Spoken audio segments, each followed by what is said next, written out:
안녕하세요. 한국은행이 두 차례나 금리 동결한 이후에 연끌족들이 한숨을 돌린다라고 얘기하지만 실제로 현실에서는 아닌 것 같습니다. 경매 건수가 계속 늘어나고 있고 연끌한 이들이 꽤 충격적인 상황을 맞이하고 있답니다. 이게 앞으로 점점 더 우리네 현실을 더 짓누를 거다라고 보면 맞을 것 같습니다. 연끌이라고 하는 얘기 뭡니까? 결국에는 연끌은 뭡니까?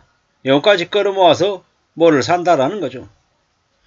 연끌은 아무나 하는 게 아닙니다. 연끌도 대출이 나와야 할 수 있습니다. 2021년 7월쯤만 해도 그 경제 전문가라고 얘기하는 홍춘욱이라고 하는 놈이 지금이라도 집을 사라고 부추겼습니다. 물론 지금은 되게 그런 얘기 한 거 없는 것처럼 이렇게 기조를 바꿔서 얘기하지만 어떻습니까? 빚내지 못하는 이에게 대놓고 얘기를 했죠. 비아냥거렸던 거죠. 집을 못 사는 사람들을 루저 취급했었단 말이죠. 그런데 그 당시에 그 루저의 모습이 바로 제 모습이었습니다. 답이 나오지 않는 집을 한 채 갖고 있고 전세를 주고 있었고, 그리고 그 당시에 저는 또 임대를 살고 있어서 제대로 된 곳에 실제로 거주하고 싶은데 그러려면 연끌을 내야 되는데 그러지 못해서 연끌을 못했던 거죠. 그런데 이제 어느덧 지금 와서 보니까 어떠냐, 그냥 이래저래 삽니다. 그냥 무난하게 살죠. 돌이켜보니까 그 당시에 연끌을 못했던 저의 처지가 정말 감사한 일이었죠. 그때 만약에 연끌할 수 있다라고 하면 지금 그 연끌이 고스란히 빚으로 남아있었을 거다라는 거죠. 제가 사는 주변 지역에 5억 6억 이렇게 하는 아파트를 본 적이 있어요. 2014년 15년에 그 집이 8억 되고 10억이 된다라고 할 때 그냥 헛웃음을 지었거든요. 말이 안 되는 가격이라고. 그랬던 게 나중에 14억 되고 15억 되고 한 16억 17억 올라가니까 그냥 말이 안 나오더라고요. 근데 저만 그렇게 느꼈을까? 그 당시에 8억 10억이라고 해서 감당이 안 됐는데, 원래도 감당이 안 됐는데 8억 10억 됐다가 갑자기 14억 되고 15억 되니까 겁이 덜컥 나기도 했었습니다. 지나보니까요. 근데 그때 이렇게 오르든 저렇게 오르든 사실 제 분수에는 너무 말도 안 되는 가격이어서 아예 그냥 기대 자체를 버렸죠. 근데 누군가는 그 당시에 8억짜리 10억짜리 집을 5억 빚내고 7억 빚내서 집을 사더라고요. 과연 저게 가능할까?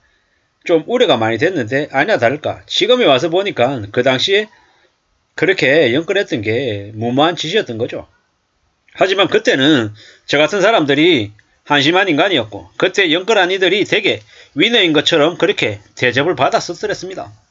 그냥 그 당시에도 저는 그냥 현실에 만족하고 부지런히 저축하고 착실하게 지내는 거 말고는 돌파구가 없다고 생각했어요. 누군가는 그 당시에 주식에서 1억을 벌었다 2억을 벌었다고 얘기하고 코인 해가지고도 몇천만원 벌었다고 얘기하고 연끌 해가지고 집 샀더니 벌써 2억이 올랐다 3억도 올랐다 이렇게 얘기하더라고요.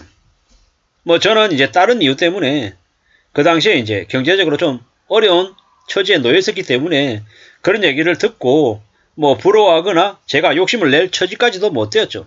그러다 보니까 지금 그냥 이렇게 무난하게 무탈하게 삽니다. 지금은 무슨 생각을 하냐, 주어진 일에 착실하게 더 오래오래 열심히 일해야겠다. 그거 말고는 다른 생각 안 합니다. 왜? 그게 가장 안전한 길이기 때문이죠. 그리고 사람 좀 조심해야겠다. 함부로 검은 머리 심성을 믿지 않아야겠다. 이런 생각들을 더 많이 합니다. 내 땀과 내 노력만을 생각해야겠다. 그래야 내가 안전하게 생존할 수 있고 우리 가족을 책임질 수 있겠다. 이런 생각들을 더 많이 합니다.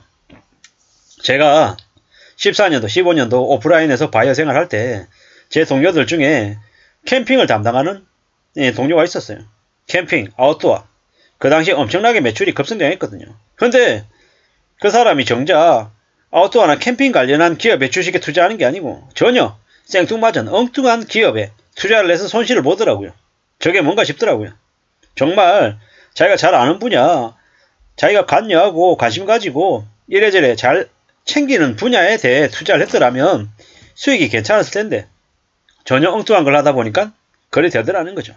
저는 기계치라서 제가 컴퓨터 관련해서 PC, 노트북 이런 거 얘기하면 잘 못 알아듣습니다. 성능이 어떠하고 용량이 어쩌고 저쩌고 이렇게 얘기하면 저는 멍하죠. 근데 제가 잘 아는 분야가 있거든요. 그 분야에서는 그냥 하루 24시간 얘기하라 그래도 계속 얘기할 정도로 떠들어댈 정도로 관심도 많고 다다다다 그리면서 얘기합니다. 그러면 제가 어디에서 돈을 벌겠습니까? 제가 PC나 노트북 관련한 그러니까 컴퓨터 관련한 부분에서 제가 돈을 벌 수 있겠습니까? 못 봅니다. 근데 제가 관심을 가진 분야에서는 제가 유통에 종사하다 보니까 편의점 관련해서 아니면 이마트나 아니면 뭐 스타벅스 뭐 이런 쪽 있잖아요. 그런 쪽은 되게 관심이 많습니다. 이마트, 홈플러스, 롯데마트 아니면 백화점 아니면 홈쇼핑 이커머스 유통 뭐 제조 식품 제조 아니면 비식품 제조 뭐 이런저런 여러가지 그런 관련해서는 상품을 제가 만지는 놈이다 보니까 상품 관련해서는 관심이 많고 또 거기에 대해서는 위주할 고지할 얘기할 거리들이 많거든요. 그럼 제가 어디에 돈을 벌 수 있겠습니까? 제가 일하고 있는 종사하고 있는 그 영역에서 제가 좀 더 돈을 벌 수 있는 가능성이 크죠. 부동산 관련해서 제가 잘 모릅니다. 뭐 이래저래 얘기하지만 그냥 뉴스를 보고 사람들의 댓글을 읽는 정도이지 그 이상은 못 됩니다. 그럼 어떻습니까? 제가 부동산으로 돈을 많이 벌 수 있겠습니까? 이것저것 잘 따져보고 뭐 미래 전망까지 잘하고 할 수 있겠습니까? 잘 못하죠. 주식 관련해서도 아주 극히 제한적인 부분에 있어서는 또 관심을 갖고 있기 때문에 그 부분도 깊이 파고들어서 움직이고 하죠. 쿠팡도 이커머스 나름 유통의 한 축이기 때문에 관심이 많은 거죠. BJF 리테일도 마찬가지고. 뭐 이래저래 관심을 가지고 있는 분야가 있다라고 하면 거기서는 아무래도 제가 좀 더 남들보다 더 잘 알 수 있고 해서 더 많이 파악하고 알아보려고 하겠죠. 근데 잘 모르는 분야는 뭐 한정된 지식을 가지고 아주 편협되게 결정할 가능성이 크죠. 제가 무슨 얘기를 드리고 싶어서 이렇게 주저리 얘기를 하느냐. 자기의 분수나 아니면 자기가 잘 판단하고 움직일 수 있을지 없을지 모르면서 무리하게 연끌한 이들이 되고 어려워진다라는 이야기를 이제 드리고 싶었던 거죠. 30대들한테 제일 필요한 덕목이 뭡니까? 건검제락, 절제, 노력 이런 덕목이 인생의 기초 체력이 돼야 되는 거죠. 그런데 함부로 빚내고 빚져서 비투하고 연끌하고 하는 게 이게 습성으로 저려들면 어떻게 됩니까? 죽을 때까지 미친듯이 강제 노역에 시달리게 된다라는 거죠. 그들이 진 빚이 쉽게 없어지냐고요. 절대 없어지지 않죠. 30년, 40년, 50년 동안 원리금으로 300만원, 400만원 갚으면서 살 수 있겠냐고요. 그렇게 못 산다라는 거죠. 근데 연끌족들에게 주어진 앞으로의 모습은 그게 이제 그들의 결론이라는 거죠. 평생 지금 안 사면은 평생 집 못 살 거라는 불안감 때문에 그렇게 무모한 결정을 한 연끌족들이 대거 무너진다라는 거죠. 앞으로 꽤 충격적인 일들이 생길 수밖에 없다라는 겁니다. 무서운 얘기입니다. 무서운 얘기.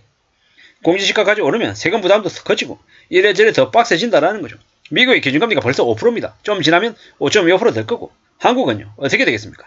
앞으로 고금리가 꽤 오랫동안 지속될 것 같습니다. 그렇게 되면 부동산을 팔아도 부채를 못 갚는 신세가 되고 높아진 금리 때문에 빚을 갚아도 계속 원금이나 이자가 안 줄어드는 그런 말도 안 되는 일이 벌어질 것이다.